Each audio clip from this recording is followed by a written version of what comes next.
hoje aqui no Taberna do Major, hoje o nosso estúdio montado aqui, vamos conversar sobre psicologia, sobre o nosso dia a dia, sobre as questões que nos afligem, as questões também que nos trazem alegria. Então, para isso eu convidei o Dr. Marcos Govoni, ele é psicólogo. E a gente ouve falar que a depressão é o mal do século. A gente ouve falar também que todo mundo vai em busca da sua felicidade, quer viver feliz e, para isso, quer conquistar várias coisas, enfim. Então, a gente vai bater um papo sobre isso e eu convido você a participar, que eu acho que vai fazer você refletir, você pensar, você questionar, você pensar nas pessoas que convivem com você. Então, um prazer tê-lo aqui hoje. Oi, Ana. Igualmente. Tenho imenso prazer em estar aqui, compartilhando algumas ideias, alguns pensamentos, para que a gente puder dividir essa experiência, né, que o trabalho como psicólogo me confere. Que ótimo. Então, assim, a felicidade. Vamos começar por essa coisa básica. Básica, simples, né? Entre aspas, que é a felicidade.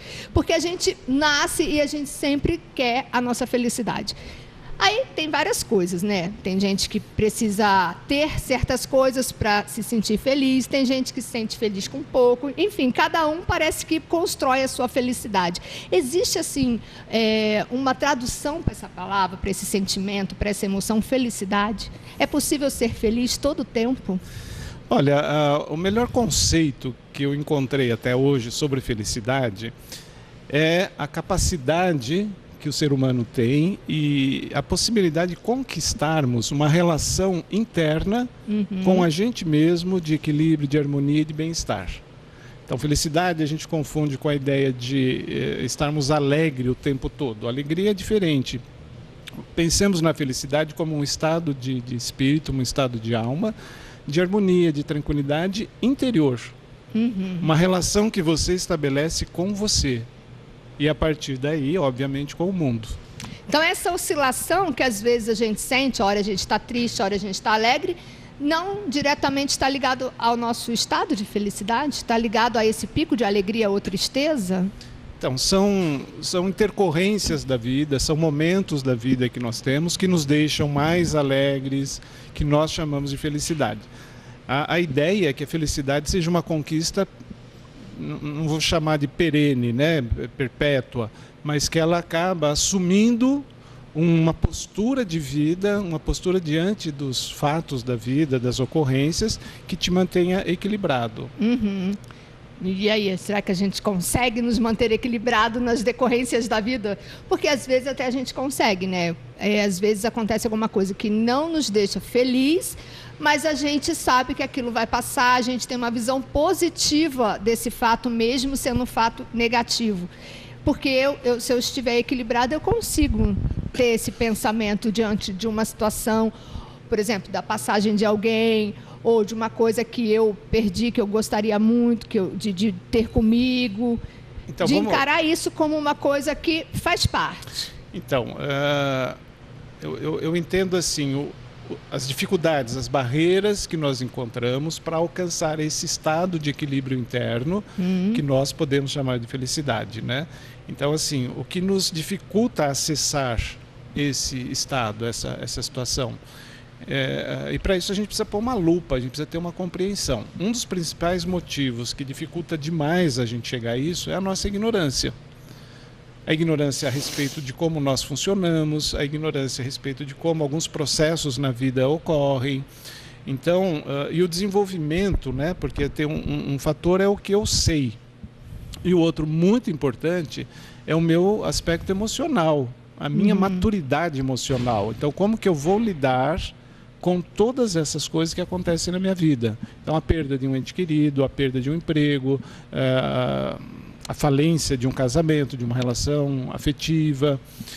Então, essas variações definem o nosso modo emocional de lidar com as coisas. E é isso que vai... A felicidade tem que ir de encontro a isso, essa conquista desse estado de alma, dessa maturidade emocional, para que eu possa lidar com alguns fatos da vida extremamente difíceis, desafiadores, de uma forma que faça menos mal possível para a minha vida como um todo, né? E aí, Aí vem a pergunta, tá, legal, bonito. Mas aí como que eu vou trabalhar isso em mim, assim, a minha mente, a minha emoção, para eu alcançar esse estágio de equilíbrio? Fazendo terapia? A pergunta é uma simples, das coisas. o trabalho é que é complexo, né? Enfim, a terapia, claro, um processo de análise nos ajuda bem, mas aí também tem que ser com um bom profissional, também tem que ser, né? Você tem que ter uma disponibilidade. Normalmente buscamos pontos de equilíbrio quando nós estamos desequilibrados, muito desequilibrados, né? E o ideal não, né? Primeiro assim, esse conhecimento de como a vida funciona. Porque uma coisa é o que eu acho como ela funciona. Então a vida tem regras sob o ponto de vista de leis de funcionamento da natureza. Esse planeta que nós vivemos, ele está subjugado a regras o tempo todo. O nosso psiquismo, existem regras, o nosso corpo emocional, a nossa forma emocional de pensar, ela está baseada e estruturada em regras. Então, quando Freud, por exemplo, ele descreve e constrói toda uma teoria, ele constrói em cima de regras de funcionamento. Então, um caminho é o entender como é que isso funciona. E aí, vamos ter que estudar psicanálise, estudar psicologia, né? Então, é também um caminho. Não resolve, mas são várias conjunturas. Então, o ideal, se fôssemos pensar no ideal, é que os nossos pais fossem pessoas equilibradas e pudessem oferecer aos seus filhos condições dessa sustentação para lidar com a vida, porque nós somos hoje a construção do que nós fomos na nossa infância, né? Do aprendizado que nós tivemos na infância. Então a imaturidade emocional, como a criança lida com as coisas, a criança muito mimada, a criança muito castrada, a criança muito privada das coisas. Então isso vão construindo reflexos na nossa existência para a vida toda. Entendi.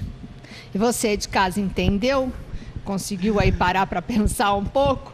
Bem, nós que já somos feijões perdidos, né? Eu brinco, já somos grandes, temos que fazer então, buscar uma boa análise, uma boa psicoterapia, enfim, para a gente entender melhor tudo que ficou para trás e tudo que a gente ainda traz, eu penso. Então, e quem é pai e mãe tentar passar para a criança agora, para o seu filho. Se a gente fosse restringir só o processo de uma psicoterapia, uma análise, então quem não faz seria como uma religião. Quem não pratica que é religião, então está condenado. Não, não é assim, né? Claro que não. O que eu preciso, na verdade, é me abrir para a possibilidade do novo. Então, um grande principal motivo assim que eu percebo nas pessoas é essa coisa fechada, travada, ela fica abraçada com uma verdade e carrega ela a vida toda em cima dessa construção, dessa ideia de que o que ela pensa é verdade e não se abre para um questionamento. Então, os paradigmas, ou seja, os valores que nós recebemos dos nossos pais precisam ser questionados. As crenças que nós temos, sob o ponto de vista político, religioso, seja qual for, nós precisamos questionar isso. Por quê? Porque não existe uma única verdade que dê conta de tudo. Então, na medida em que nós vamos envelhecendo e essa maturidade vai chegando, a gente vai descobrindo e mudando os nossos valores, as nossas crenças. Então, supostamente, à medida em que nós envelhecemos, nós vamos amadurecendo esse aspecto emocional e lidando de uma forma mais positiva.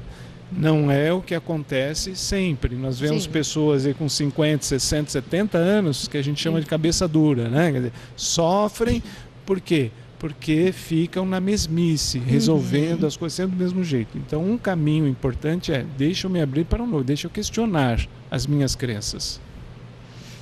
Não vou nem falar mais nada, vou encerrar aqui assim, para você ficar com essa frase final, com toda essa ideia aí dentro da sua mente nesse momento, para você pensar em tudo isso que foi falado aqui. E eu convido a você para a gente continuar essa conversa, só que vai ser no próximo programa, para a gente falar sobre a outra questão que eu até abri hoje essa entrevista, né? Que a gente fala muito de felicidade e fala desse mal que as pessoas chamam de mal do século, enfim, que é a depressão, que me parece ser meio oposto, né? Não sei, desse estado de felicidade, desse estado de compreensão da vida, de tudo mais, né? A gente não consegue falar agora. Segura aí. Segura, então tá bom. Segura. Que a gente volta no programa da semana que vem. A gente vai continuar aqui o papo. E eu vou sair daqui hoje já sabendo de tudo. Mas você vai assistir semana que vem, então, essa conversa sobre a depressão. E a paciência faz parte do processo de maturação emocional também, né? Então, trabalhe sua paciência até semana que vem. Então, muito obrigada. A nossa conversa continua e depois quem está em casa participa. Legal, legal. Então, obrigado. Valeu.